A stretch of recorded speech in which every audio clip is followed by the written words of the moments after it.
Habari, kwa majina naitwa Dr. Fredrick Simon Mpipili. Mimi ni kaimu mganga mfawidhi katika hospitali ya Belega.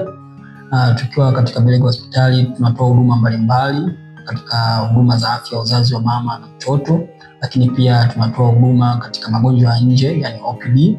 Lakini pia katika hospitali yetu sisi tunatoa huduma katika idara ya upasuaji, lakini pia tunahudumia wagonjwa wanaokuja katika kliniki za magonjwa yasiyoambukiza kama vile presha na sukari, lakini pia tunaona wagonjwa katika kliniki ya magonjwa yanayoambukiza kama vile TB pamoja na UKIMWI.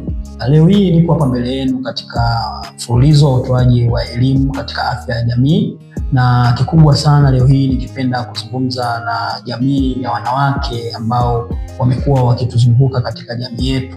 Na sana sana nitazungumzia ugonjwa ambao umekuwa ukiumiza sana vichwa vya watu wengi, na hapa sio ugonjwa mwingine bali ni ugonjwa wa PID. Hii PID kitaalamu sisi tunaita ni pelvic inflammatory disease. Kwa kwanza kabisa ningependa nielezee PID ni nini.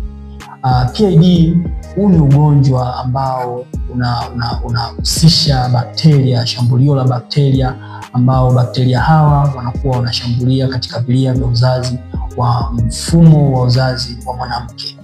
Hawa bakteria wanaingia kwa njia ambazo nitakuja kuitaja hapo mbele kidogo, lakini bakteria hawa wakienda wanashambulia vilia vya uzazi, na hapa nazungumzia sehemu ya mfuko wa uzazi. Wanaweza wakashambulia katika mirija ambayo inapitisha mayai, lakini pia wanaweza wakafika mpaka kwenye mayai yenyewe. Na muda mwingine kama ugonjwa unaweza ukawa sugu, basi bakteria hawa huwa wanatoka kwenye vile vilia vya uzazi na kusambaa kwenye sehemu ambazo zinazunguka vilia hivi vya uzazi. Muda mwingine wanaweza wakafika kwenye maeneo